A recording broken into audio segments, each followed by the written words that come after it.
Hey, what's going on, crypto people? It is the crypto siege with another day in the life and the crazy life that is the digital asset space. What is going on? Good evening to you. Where I want to start, right here.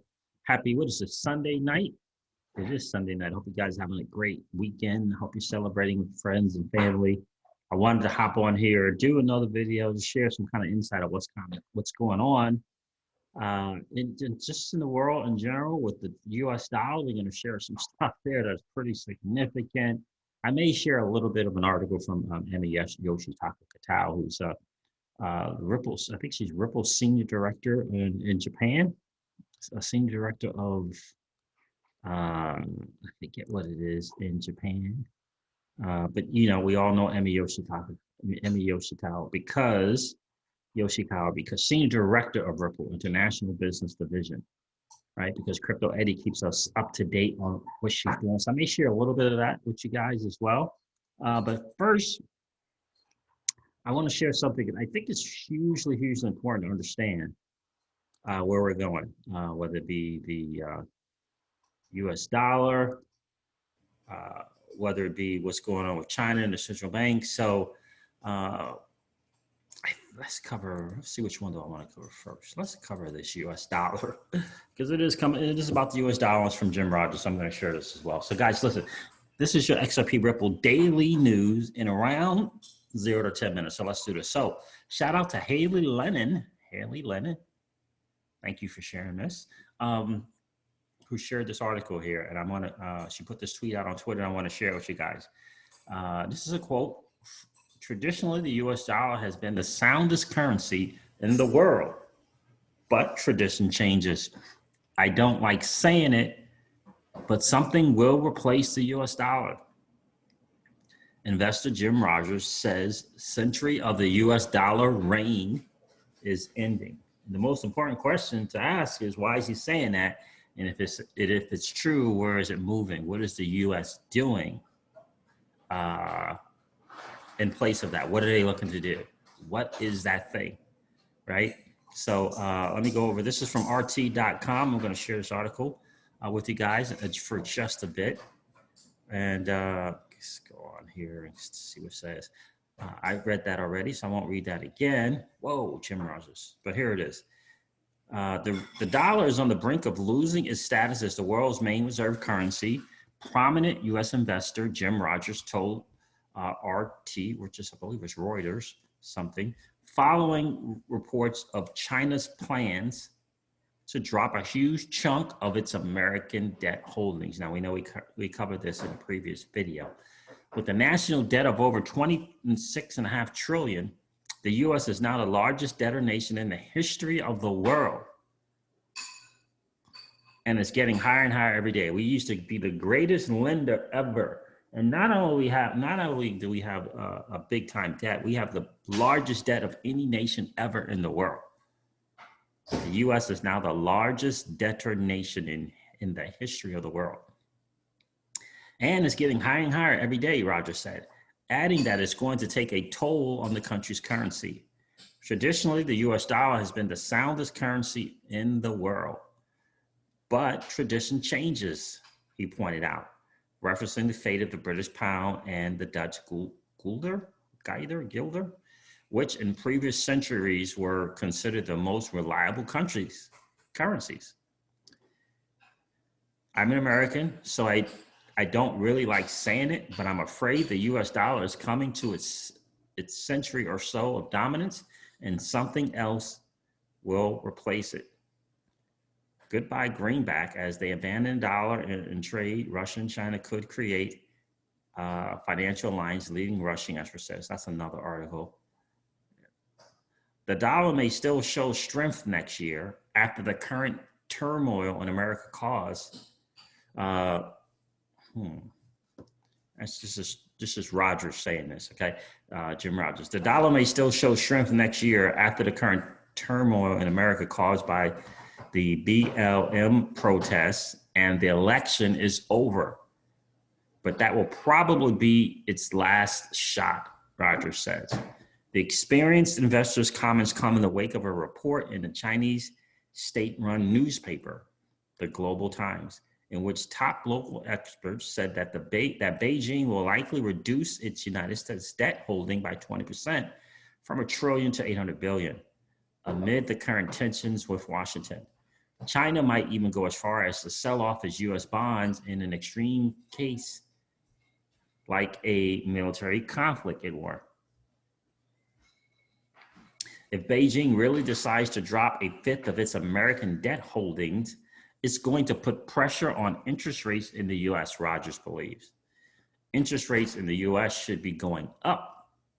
So from China's point of view, it's a smart economic and investment move, as well as whatever they've done politically, said the investor, who co-founded the Quantum Fund and Soros Fund Management. I did not know that. Okay, I didn't know that. It will also help Chinese authorities to strengthen yuan. If they sell US debt, they sell dollars, therefore their currency goes higher, which has already been happening for several weeks, Rogers pointed out. Like some other nations, China may be willing to get rid of its US debt holdings because of the current turbulence in America and the tough foreign policies of the Trump administration. If Washington gets angry at you, it puts sanctions on you. That hurts everybody. So the Chinese, the Russians, the Indians, the Brazilians, and other countries are starting to look for an alternative competing currency to the US dollar. The plans that are likely underway in Beijing, the world's second largest American debt holder, are not good for the US, but chances are that Washington won't take this threat seriously enough, in Rogers' view. One of the things I've always liked about Jim is I feel like he kind of, he tells the truth, and I don't think he's biased in any way. He speaks the truth, and he reacts and he adjusts accordingly. Now, the truth from his point of view, but he reacts and he adjusts accordingly. And again, I don't think he does it with any kind of bias or, looking for some gain. Either way, he looks at what's going on. Obviously, he can see some stuff ahead of time, and he adjusts accordingly. And he's a billionaire. So, Trump thinks he's smarter than everybody in the world. So they'll probably do whatever they want to do and think, don't worry, we're Washington and we can take care of it, quote, unquote, from Jim Rogers. So according to a new forecast by Morgan Stanley, Beijing's push for greater use of the yuan internationally may make it the world's third largest currency within a decade, reaching 5 to 10% of the reserve assets by 2030. Interesting stuff here. Really, really interesting stuff. Just Jim Rogers, hey, he's being asked, being interviewed, and he's speaking his mind. But it is very, very, very, very telling. Thanks for sharing that. And this is from XRP Crypto Wolf. China's central bank currency, digital currency, will have an advantage over other e-wallets as a new fiat currency system. Alipay and WeChat Pay are not interoperable, requiring an intermediary bank to facilitate transfers, and China's CBDC would be compatible with both. So this is the article here I want to share with you guys. Thank you, XRP Crypto Wealth, for sharing, my friend. Big time community member and a big time value add as well to the community. China's e-payment ecosystem is set up a level of sophistication as the beer cold pandemic and deteriorating US-China relations hastens Beijing's plans for a digital fiat currency, potentially complicating a landscape dominated by Alipay and WeChat Pay.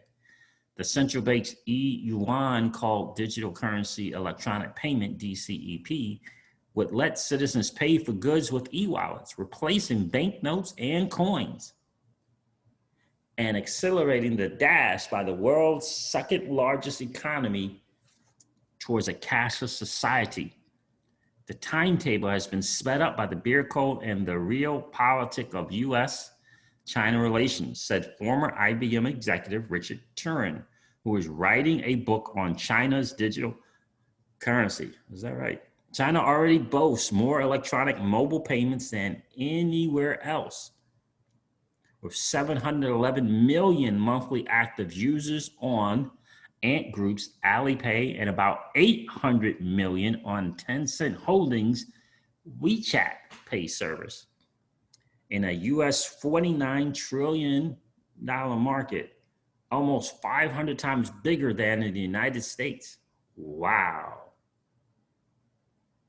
Yi Jiang, the People's Bank of China's governor, wants to hasten the digital transformation of the currencies of the country's currency and economy, taking its cue from how the private sector uses real-time data from transactions to guide their growth.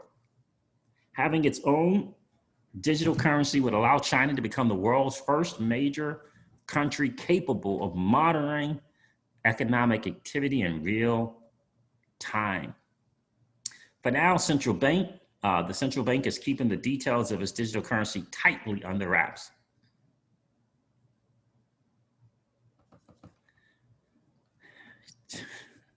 I wonder what the U.S. is doing. I wonder if they're doing the same thing as well. I don't know. I wonder. Right. So for now, the central bank is keeping the details of its digital currency tightly under wraps.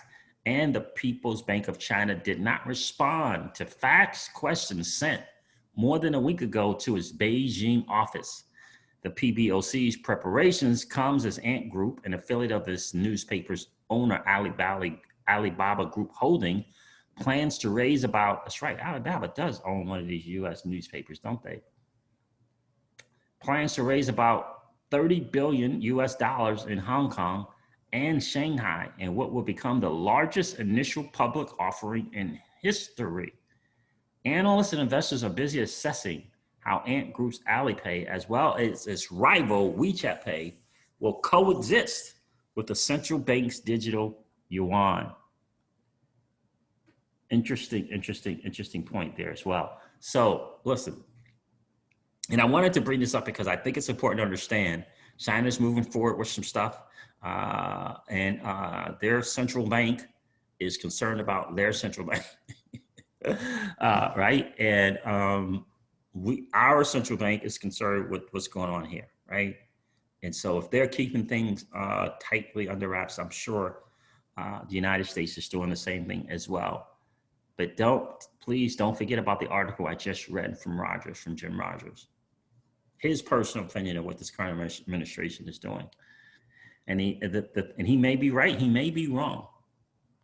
But how are you and I going to adjust for that? And I believe the best way to do that is to be in the digital asset space, because I firmly believe we're moving from a debt-based economy to an asset-based economy.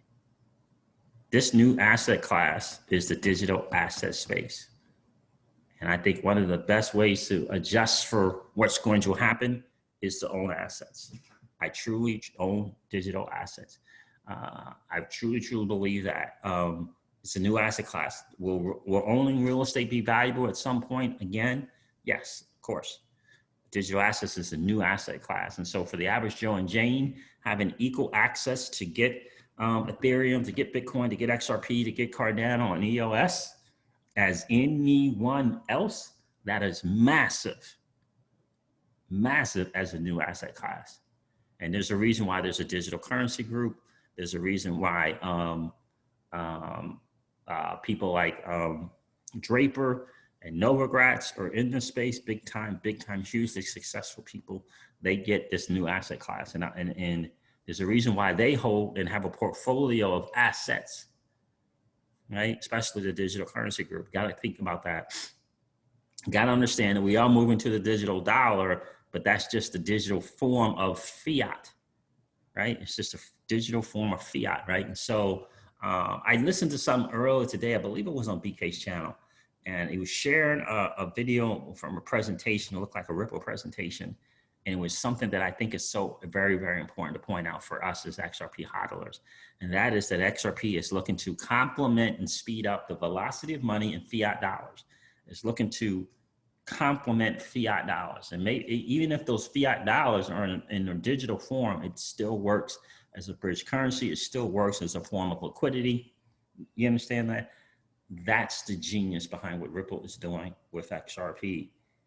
That's the genius. You throw in the ILP so that it's a world thing. When you think about it, the ILP can act as a world benefit. The ledger can work as a world benefit, and so can XRP, right? It can act as a tool to benefit the world. That's the genius behind what's going on with Ripple. All three of those things that I mentioned are tools that can make things better for the world. And I believe that this current administration knows it. I think they know it. And I believe that this new financial system will have all three of those things in the bedrock, in the framework, in the foundation of this new financial system. Why else would the current administration sign an executive order put together by Mnuchin from the Treasury? And why would they mention Ripple on there? It doesn't mean that it's going to be the only asset to win in this new asset class. It doesn't mean that. But what it does mean to me, what it says to me, that this current administration knows how powerful the ILP, how powerful the XRPL, and the huge benefit that XRP presents. So does Consumer Financial Protection Bureau. And if the Consumer Financial Protection Bureau knows, guess who also knows? Probably the SEC. And if the SEC knows, guess who also knows? Probably the OCC and Mr. Brian Brooks.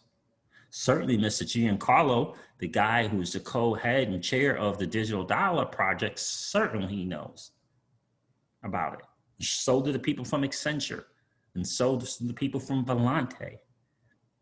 All the important people that are in the bedrock of this financial system, whether it be FX or derivatives, it doesn't matter where it is. They know what the ILP is capable of doing.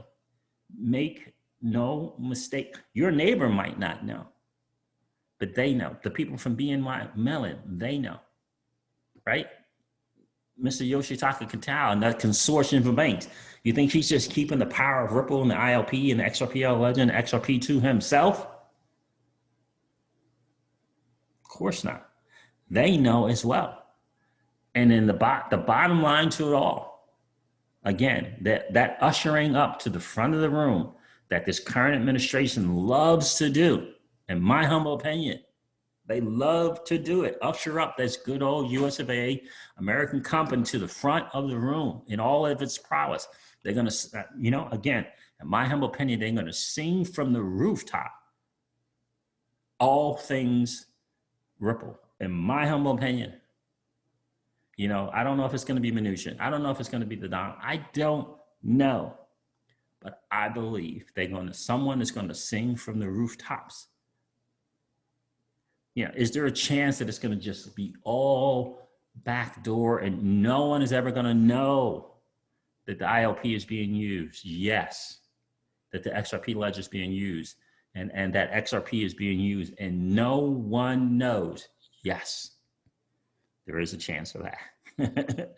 There truly is a chance, and it's probably 50-50 that no one will know.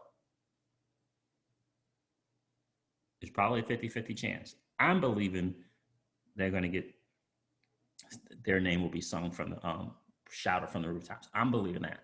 Now, what I believe is more than a 50-50 shot, and I don't care if it's 51-49 or 55-45, but what I believe is more than a 50% shot is that the ILP, that the XRPL ledger and that XRP, the digital asset, will be in the bedrock and the foundation and the framework of this new financial system.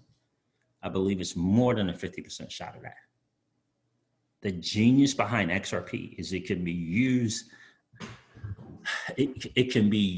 as a liquidity provider. And all the nations of the world need liquidity and the velocity of movement. They all need it. They all need it. There isn't a nation that doesn't need it.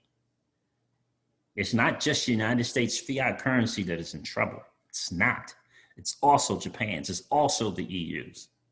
It's not just the United States. And this digital asset in terms of being able to provide liquidity and the velocity of money. And maybe they start in the cross-border space. Again, like I said, there isn't a nation in the central bank of that nation that does not agree that cross-border payments and that issue needs to be addressed. You put them all in a room, even the United States and China, put them all in the room along with the United States and China, and every single one of their central banks and governments will agree on cross-border payments. All of them will agree. That is a challenge. And there is a clear, in my opinion, there's a clear front runner.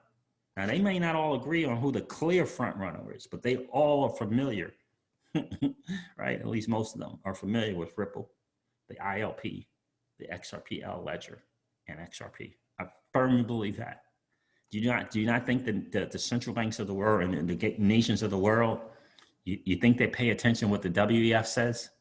You think they pay attention to that? You're talking to IMF. You think they're paying attention to what the IMF has said?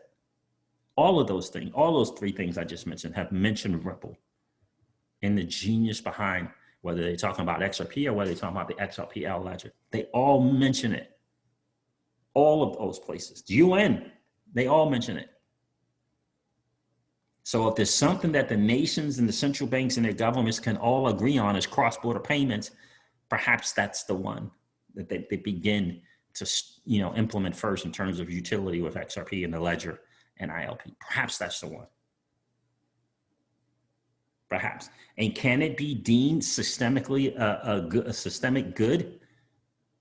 Absolutely. Of course it can. Of course, when they understand that no one owns that ILP, right? When they understand that no one owns that XRP ledger, the only thing they got left to decide is what's going on with that pre-allocation. Who's going to be in control of that? Or can it be just kept in escrow somehow? I don't know. That's the only thing they have to work out. The great thing about it is it can be, I believe, easily worked out. Whether it be from Ripple as a company just doing their IPO and separating themselves from the XRP, I don't know. Saying, yeah, sure, we all saw the article about the antitrust and blockchain and digital assets, right? We saw that article from, I believe it was from CoinDesk. Sure, they can do that. I saw a tweet that someone said, mark my words, Brad Garlinghouse is going to resign from Ripple. Did you guys see that tweet? I saw that on Twitter. Interesting timing of them. Someone just kind of coming out and saying that. Mark my words, he's going to be asked to resign. Why? I don't know. But what I do know that the people in the right place, they know there's that 50 billion in escrow. They know. And they have been working from day one to separate Ripple from XRP. From day one, they've been doing it. And in my book, a playbook. It's been a playbook. Okay, this is what you need to do. This is here's step one. Okay, here's step two, and here's step three. I believe that 10,000%. They have to separate them. And I don't know if the IPO is going to take care of it. I don't know. But I do know this. They're working on something to completely separate Ripple as the blockchain infrastructure company out of San Francisco, California, and XRP, the digital asset. That I do know. So I don't know who's going to do what. I don't know if it's going to be IMF. I don't know. I don't know if they're going to be the ones. I don't know if it's going to somehow fit into the SDRs and there is going to be an ESDR. I don't know. But what I believe in my heart of hearts and in my guts is that they're looking at every possible situation that they can to use XRP as a liquidity provider. And even if they start as this bridge currency and they start in the cross-border payments, that's cool. Maybe that's a good test. But rest assured, when the executive order was signed, to me, that was the signal. Executive Order 13772 about a new financial system. And they mentioned Ripple in that. Should tell each and every one of us that they know about the strengths in the ILP, the attributes of the ILP, the attributes and the strengths of the XRPL ledger and the attribution, the strengths of XRP. And they're thinking, how can we best use it? Because, hey, guys, we're moving to this new asset class. This innovation is here to stay. We can't strong arm it. So how can we use it? And I just don't believe that this current administration is not going to let, he is not going to let this good old US of A be praised, a company be praised, shouted from the rooftops from Japan and Europe and the LATAM region. And they're not, and the US of A is not going to take advantage of it. I can't fathom it. I can't fathom how it's possible.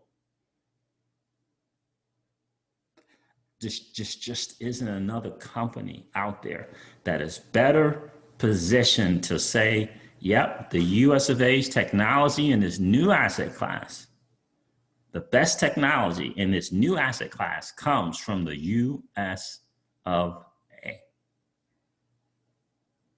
With this whole global reset and the whole 9 yards, payments, guys, payments is the common denominator. I truly believe that. All right, guys, listen, I'm going to wrap up this video like I do all of my videos and remind you guys of this, that old money doesn't want you to win. They don't want us to win. They would rather us remain a cog in their perpetual wheel of trading our time for dollars. They don't want us to play in the same playground that they play in, where we allow our money to work for us. This is our chance to win, guys. The digital asset space is our chance to win. We are in the midst of the greatest transfer of wealth in the history of man. Are you participating? Or are you standing on the sidelines? Here's what I do know, that the battle for you has already been fought, and the victory is yours. Go get it. I'll talk to you soon, guys. See ya. Bye.